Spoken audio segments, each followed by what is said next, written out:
Good evening, everyone. Good evening, Kiran ma'am. Am I audible to you? Good evening, Bhavesh. Yes, you are audible to me. Your voice is a bit low, ma'am, so you can raise it up. Um, yeah, am I fine now? Yeah, now it's fine. Right? So, shall we start the class? Yeah, we can start. Yeah, so I'll introduce you. So, we have today's webinar. We have three doctors, and they will join later on. So, today, half an hour session will be divided given to one doctor, and the topic of the workshop is field of clinical practice and the steps in BNYs to approach in our career.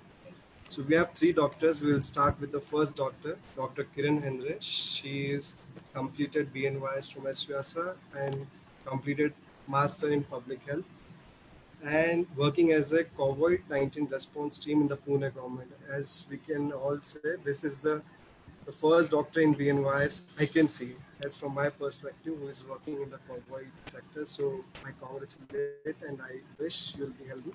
So from this introduction, I'll tell you to start the session or we can proceed with already 65 parties. Yes. Okay. Thanks, Thank you. Bhavit. Thank you so much. And I know Bhavit very well. Few of the things he's lying. I'm not that great, okay?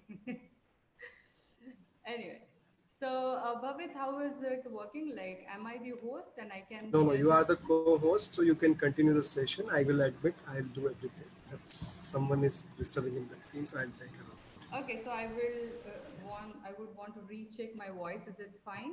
So everyone can tell me your voice is distorted when your voice is low. So once Yeah. Please, please. you So I think text in everybody. chat, I'll be reading the chat, so everyone can text in the chat. Your Okay. questions. So everybody is unmute, and I feel if video or audio anything is stuck, unmute yourself and notify us. So everybody is mute. I'm sorry. So I would share this screen and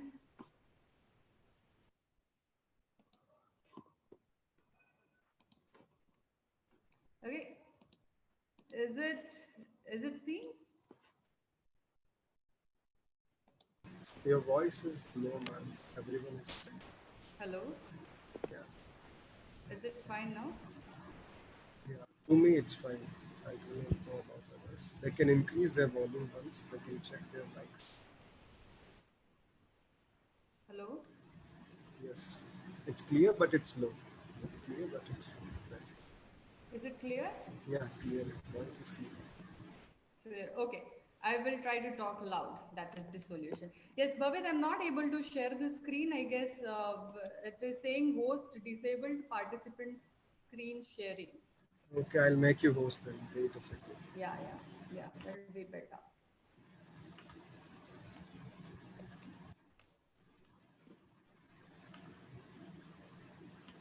Now, Yeah, yeah. Now it's happening. Yes. So before I share the screen and start something like PPT, I would like to tell you something. So the topic given to me and suggested by Bhavit is learning perspectives as a doctor or researcher. So that's a very interesting topic, Bhavit. Thank you so much. I was very confused how much to include into this and what not to include. I was very choosy about giving the session in just stipulated period of time. So here we go.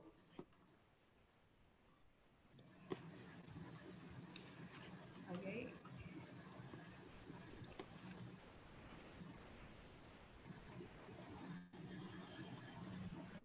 Learning perspectives as a doctor or and researcher. So myself, Kiran, as Bhavit introduced, I'm BNYS, MSc and MPH. What I did first is, okay, what I did first is this.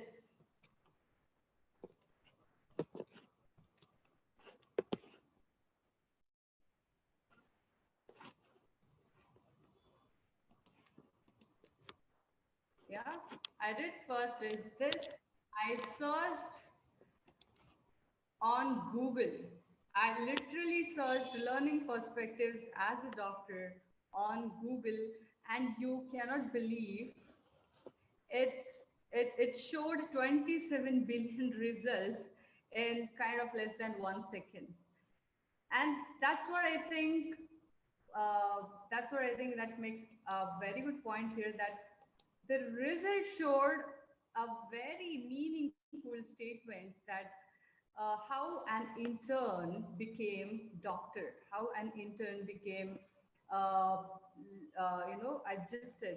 an intern adjusted to become a doctor. So managing with long days, administrative and clinical works, then interruptions during their working hours, and time pressures, identifying priorities, dealing with criticism without compromising key relationships, communicate succinctly, understanding team roles, negotiating conflict, and etc.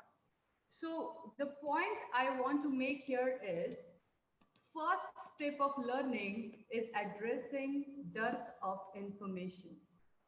Okay, so there are various ways of getting information, and what comes here, Patanjali, Pramana. So that's what come here. Uh, do you remember the sutra of Patanjali that talks about Pramana in terms of Pratyaksha, Anumana, Agama, Pramana? So that means how do you seek right knowledge? How do you learn about something which is right? Yeah. So first thing I would want everybody to know is search engine. Fall out of information. You should never fall out of dearth of information or lack of information. And that becomes a very good source of information. So first thing I would want everybody to know about search engines is Google Scholar is a search engine, but yes, of course, that remains a secret between us, that we search in Google Scholar and tell that to people. But Google Scholar is not something which you can refer, officially. You cannot mention it officially that as a reference search engine for your any kind of information. Of course, there are various others like PubMed, Scopus, Embase, Web of Science, EBSCO. Of course, last two, Web of Science and EBSCO, are paid. Others, PubMed, Scopus, and Embase, you will have to learn how to search, what are the keywords that you should search with, and other things. Yeah. So being a doctor, how much you should search? Okay. To what extent you should search? That's important. So good enough to convince your patient. That is first thing. And as a researcher, to what extent you should search is until you get your next query. So I would want everybody to look at yourself from the lens of doctor as well as from the lens of researcher, because researcher is not a different profession. It comes it comes with any other profession, may that be doctor, may that be anything, may that be student, may that Kiran be ma'am, sorry. yes, yes. There is your low volume through your headphones, so everyone is requesting you to speak loud. That is come. Oh, okay. So I would take off my headphones if that is fine. Am I audible to you now? Now it's clear. Yeah, now it's Okay. clear. Everyone can tell in chat box now.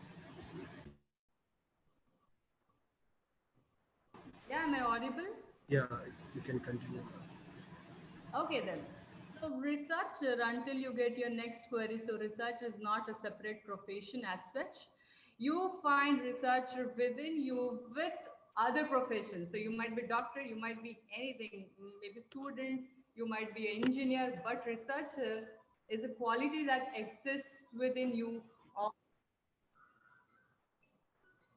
Okay, one second.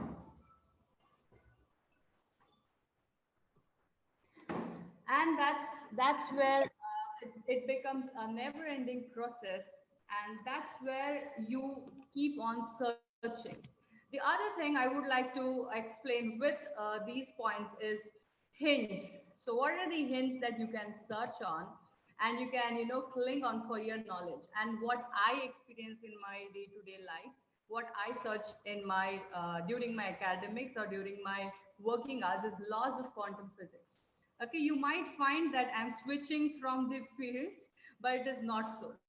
Okay, everything in nature can be physics, can be mathematics, can be chemistry, but everything cannot be biology, as you know, but it can only be understood by biology. So I would like you to look at different fields of science. So laws of physics sounds very interesting to me. And if I want to generate curiosity within you about this topic, I would like to mention about participatory universe. Okay, so you being an observer play a very important role in laws of nature, or in receiving or perceiving the nature. So that becomes the science of yoga as well, science of consciousness. So you being conscious about something changes that thing, and that is the law of quantum physics as well. I mean, one of the laws of quantum physics, that even a smallest particle unit of this creation, that is an electron, knows if you are conscious about it. And that's how quantum healing works. So I would like to tell you all that laws of quantum physics are nothing other than laws of your day-to-day life, consciousness, and yoga. And you can always correlate them with your medical science. Then second thing is rereading your yogic scriptures. Yes. So when I was in my internship last year of my academics, I was very much fascinated with allopathy. I was very much fascinated with pharmacology and how that works and all this molecular mechanism. And I totally forgot to, give a rereading or reapproaching yogic scriptures, which was very, very important, and which is actually important because these scriptures are not just like that written, they are written with lots of realization. So, to generate curiosity again, I would recommend you to go through Swara Yoga, and that is my field of research as such. So, I had a project Swara Yoga, and I found it very fascinating. It talks about your brain, it talks about the laws of laterality, it talks about, the nostrils, nasal cycle, how your nose changes its shape from within for every couple of minutes. So it is amazing. It is mysterious, and yes, you can challenge me, you can correlate it. Of course, with any modern scientific law, you can correlate this yogic scriptures. Then then comes a very secret thing which may remain within you and me and not going out, or maybe you can share it with your BNYS fellows. Read books of other medicinal systems like Ayurveda. So Ashtang, to start with Ashtanga Hridaya, Sushruta Samhita, Charak Samhita, these books are amazing. You guys should go through these books. Okay, to start with Ashtanga Hridaya, it is very nice book. You can you can see types of personalities. You can see, to again generate a curiosity, I would say, in Ashtanga Hridaya, even the pills are categorized into different types of personalities, types of elements. If you take a sweet taste, it says it becomes earth and water element, and that's why people with obesity, which is again a disease of earth and water element, should not consume sweet food. Okay, so that's how you can correlate traditional science, and that is, science of Ayurveda. It doesn't become Ayurvedic science completely. So that is a holistic science, and that you can correlate it with your, clinical practice, and that's how you can learn it as a doctor. Okay. So next thing I would want you all to know is an art of observing. So art of observing is, first step is self-observation. Observe yourself. Okay. So you can observe your own habits, you can observe your own body type, observing your own facial features, your own hair texture, skin type, patterns, habits, health issues. Everything that you have, start from yourself. Okay, observe your each and every movement, then starts with observing others. Okay, it may look like you're staring somebody, but it's okay.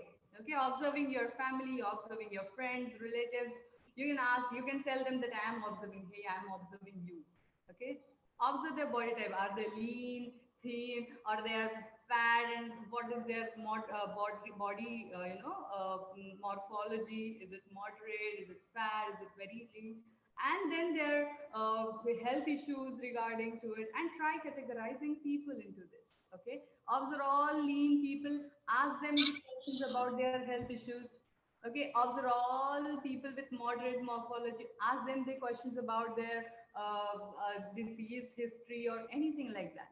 Okay, so observing people, observing yourself, categorizing, stereotyping them, and then coming to the point of traditional science, that learning different types of personalities: earth, water, fire, of course, air, and then there is akasha, that is space personality, which amalgamates with all other four. So there are basically four types of personalities, and then amalgamation or combination of these four, they become more and more. In Ayurveda, it is categorized into seven personalities. And yes, being a naturopathy doctor, you all have the knowledge about these elements, and you can actually go through the properties of these elements through Ayurvedic texts of, or through various other books, and then start categorizing people. And do it right from today. Make it a habit, make it as a habit to observe people and try categorizing them. But yes, try not to be judgmental because it will affect your social image. Okay, so there are a few hints again. Observing nasal cycle. That's my favorite thing. So I have given few hints in order to start something. Okay, how can you start that particular thing? I've given you the hints. So observing your nasal cycle. That's the favorite job I have. So when you see, what is your nasal cycle? Which nostril is dominant? When you eat, which nostril is dominant? When you take shower, which nostril is dominant? Okay, when you drink coffee, which nostril is dominant? And these things, the nostrils, dominance, and their patterns are given in Swar Yoga. Trust me, they are so amazing and so mysterious that you will never end knowing them. You will never end searching about them. It generates so much of curiosity. Okay, then uh, then other important thing is categorizing personality, as I told, and try recognizing their habits and issues. Also, third thing is observing your thoughts. So, observe your thoughts while taking 4 shower, or while you're riding a bike, or getting up at 3 a.m. Observe yourself. That adds on to your learning perspective as a researcher. Definitely. Once your researcher is awake, um, you can definitely become a very good doctor, very good clinician. Then the third point is art of experiencing. Okay, so this becomes a plus point for you, I guess, because I cannot tell an allopathic doctor to experience various types of medications that he prescribes to people. Of course not. He cannot take some antibiotic for to experience how it feels when I have some bacterial infection. But yes, being a naturopathy doctor, you can experience both good and bad lifestyles. Sorry, for good I've written God. So it's good and bad lifestyles. Both you can experience, right? Try experiencing, try having junk food and all that shit for a month and feel how it, and see how it feels. How do you grow? How the fat grows?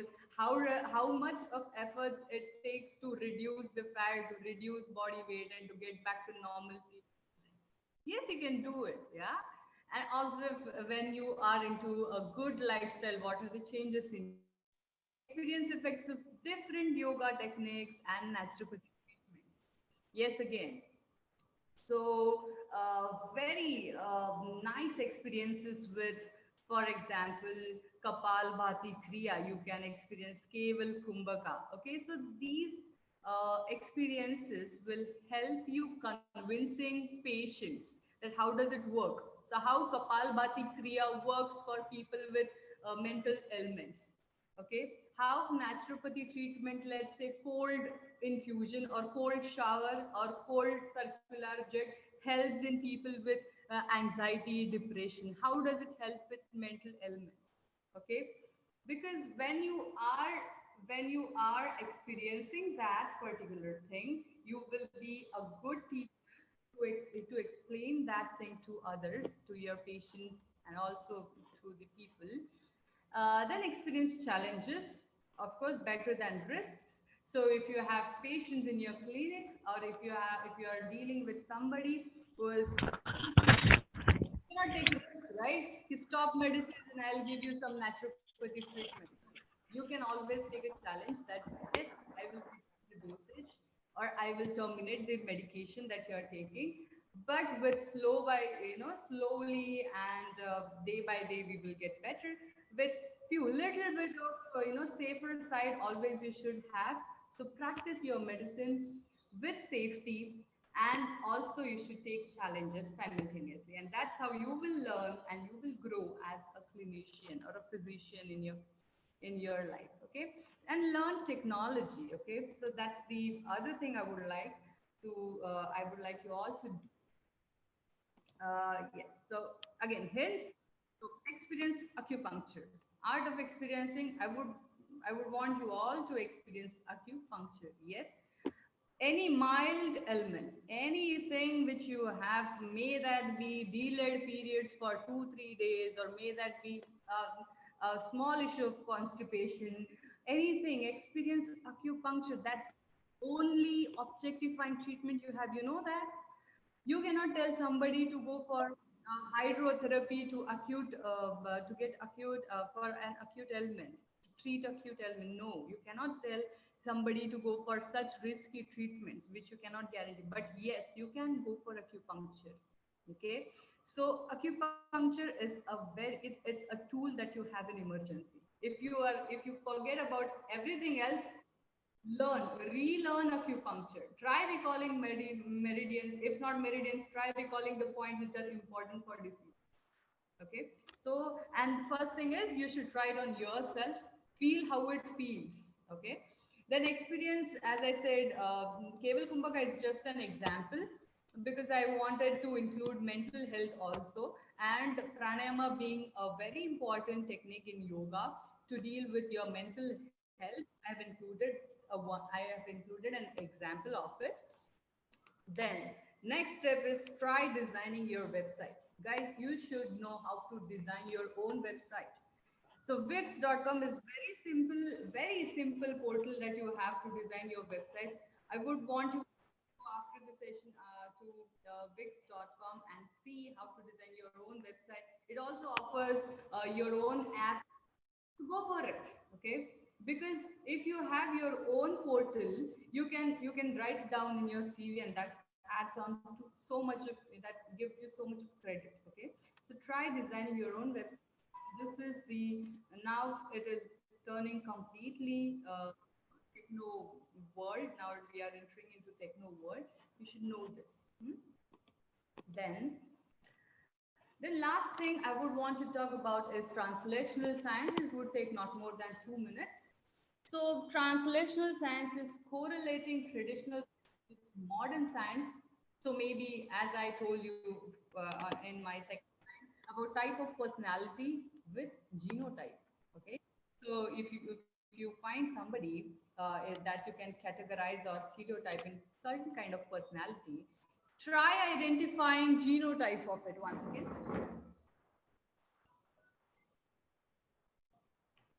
Okay, try identifying genotype of it. Try correlating the traditional science with modern science. The second example, I would like to give it again because it's my field of research. Chronobiology is what I research on. So Swara Yoga, that is the science of laterality, yogic science of laterality with chronobiology. Chronobiology is again the biology of time. Okay, so how time plays an important role in regulating your body, in regulating your secretions, hormonal secretions, or cycles of body in everything. So Swara Yoga is again a science of a yogic science of laterality, and chronobiology is a modern science, which is again a translational science of Swara. Then different streams of sciences, yes, of course. As I everything can be physics, everything can be chemistry, everything can be mathematics. The only one stream of science which can understand all three is biology. So you should try correlating different streams of science. Physics with your science, physics with naturopathy, physics with yoga, maybe mathematics you can take, chemistry, and this is my favorite thing, quantum physics with yoga. That's the most, I mean, the hottest topic, and it's very interesting for me. Even you can go for it, and I'm sure you will learn a lot from this. Okay, thank you guys. Thanks for listening to me. I think I'll exit and I'll come back to. If anyone has any questions from the agriculture class after this conference. Yeah. So, is that all right to you? Any questions? I'll check the chat box.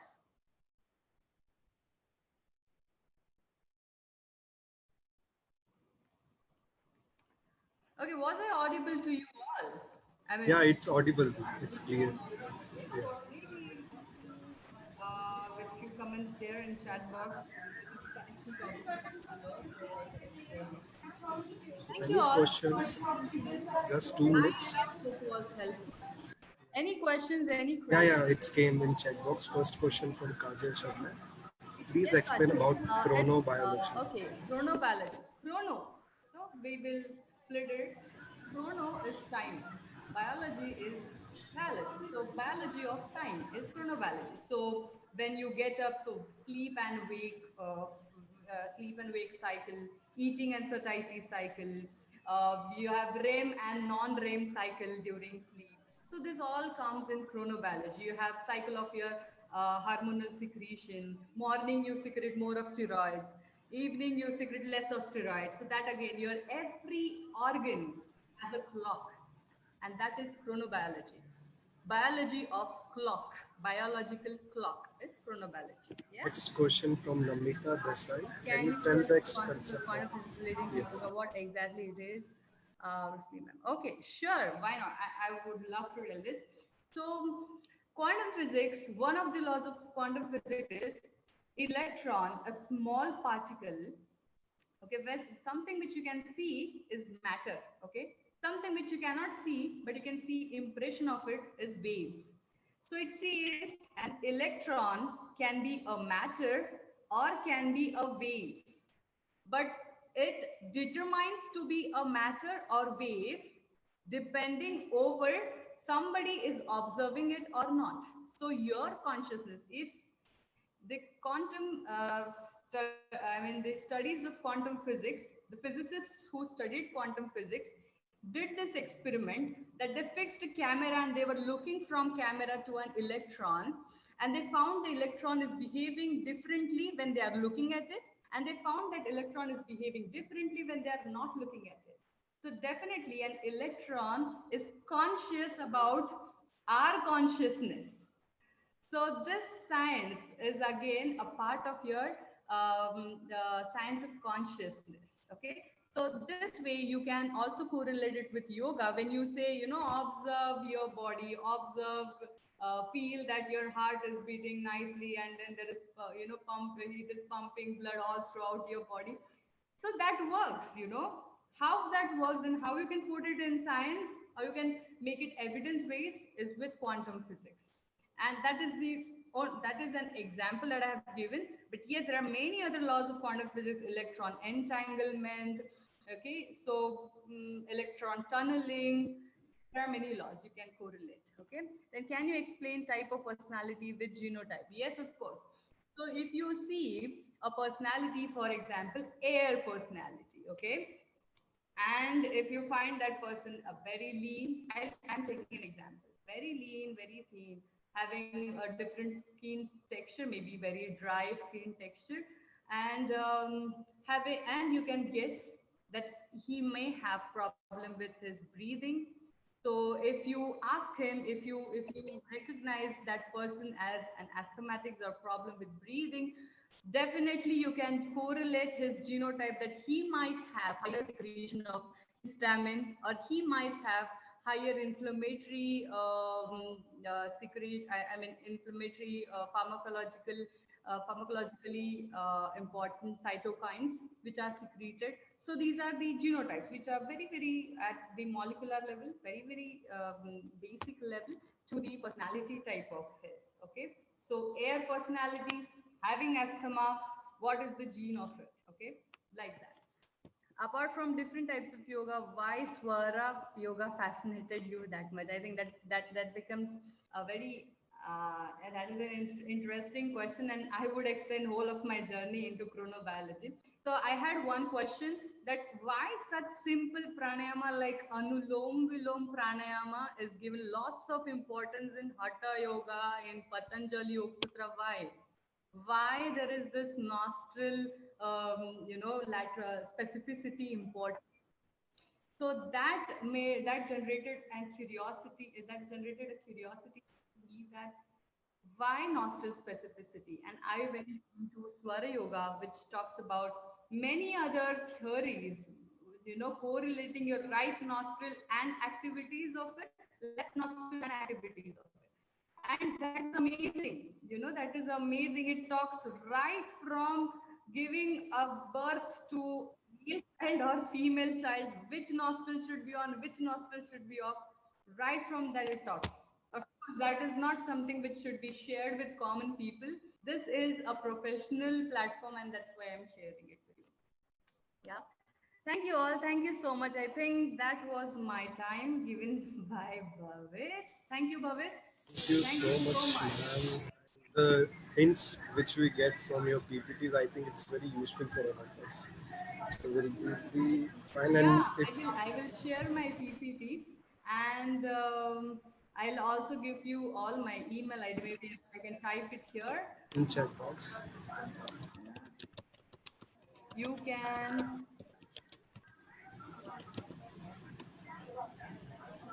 yeah. So you can mail me if you have any questions, any queries. You can mail me, or you can maybe directly message on this number.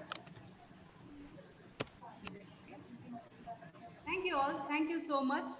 thank you so much for this wonderful session. We are looking for it.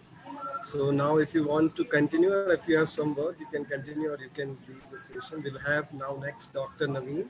So I'll make him co-host, and we'll continue the meeting.